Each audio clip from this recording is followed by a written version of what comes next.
Today, we're talking about something super important: diabetic emergencies. These are really serious situations that happen when the body's whole sugar and insulin system gets thrown way out of whack. So, let's break down exactly what that means. Okay, to really get a sense of how big of a deal this is, just look at this number: 500,000. That's almost 500,000 trips to the ER every single year in the US alone just for these diabetic crises. That is a huge figure. It means about 1 out of every 100 people with diabetes ends up in the emergency room for this each year. It's way more common than you might think. So, what is a diabetic emergency, really? Well, at its heart, it's all about balance, or more specifically, a complete loss of balance. It's when your blood sugar goes to one of two extremes, either way too low or way too high. So let's look at both sides of that coin, and we'll start with the one that happens most often.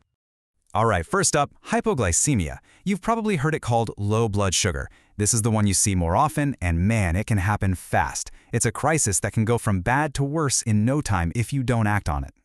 So think about it like this. Glucose is the fuel for your body. It's the high-octane gasoline that runs your engine, especially your brain. Hypoglycemia? That's what happens when you're driving along and the gas tank just hits empty. All of a sudden, your body, your brain, they're starved for their main source of energy. And just like a car, things start to sputter and shut down. And this is really a step-by-step crisis. You can see there are 3 levels. At level 1, the alert level, your body is basically waving red flags at you. You might start sweating, feeling shaky, really hungry. This is your chance to do something about it. But if you don't, and it drops to level 2, now we're talking about the brain being affected. You get confused, irritable, maybe your vision gets blurry. By the time you hit level 3, it's a full-blown, life-threatening emergency. You can't help yourself anymore and it can lead to passing out. So you can see why catching it early, back at level 1, is everything. So how do you stop it from getting to that point? Well, there's a super simple but really powerful tool called the Rule of 15. It's easy to remember. First, you check your blood sugar to confirm it's low. Then, you eat or drink 15 grams of something sugary that'll act fast, like juice or some candy. Then, you just wait 15 minutes and check again. It's this simple, repeatable process that can literally be a lifesaver, and it's perfect for handling those level 1 warnings before they ever become something worse. Okay, so that's what happens when sugar goes too low. Now, let's flip the coin and look at the other extreme, hyperglycemia, or high blood sugar. This one's a bit different. Instead of a sudden crash, it's more of a slow burn developing over time. But don't let that fool you. It can be just as dangerous, and it leads to 2 major emergencies we call DKA and HHS. And to really paint a picture of what this looks like, listen to this. A 21-year-old woman shows up in the ER and says, "I've been feeling sick and weak. I recently threw up and collapsed in the bathroom." Turns out she had strep throat, so her body was already under stress from an infection, and she had missed an insulin dose. That 1-2 punch was enough to send her into a major hyperglycemic crisis. So what's going on here? The best way to think about it is that insulin is like a key. It's the key that unlocks your body's cells so that sugar can get out of your blood and go inside to be used for energy. But in this situation, there's not enough insulin, so the key is missing. The sugar is stuck outside, piling up in the blood. Your cells are literally starving, so the body panics and says, "Okay, time for plan B," and starts burning fat for fuel instead. The problem is, this backup plan has a pretty nasty toxic side effect.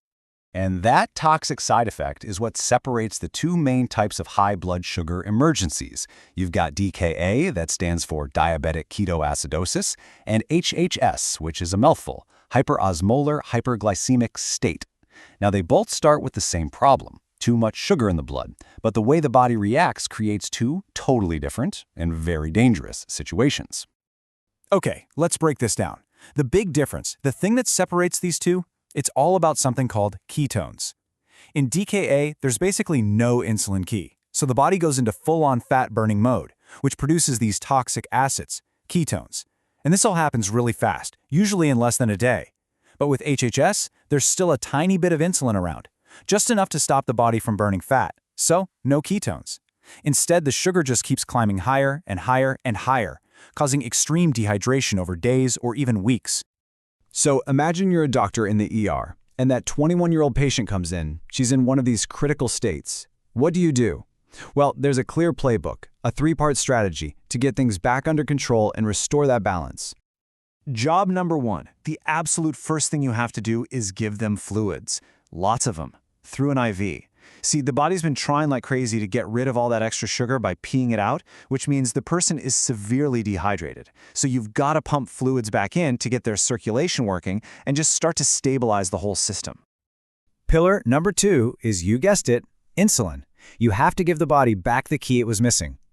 Giving insulin through an IV does 2 things. It tells the body to stop burning fat, which stops those toxic ketones in DKA, and it finally lets all that sugar that's been stuck in the blood get into the cells where it belongs.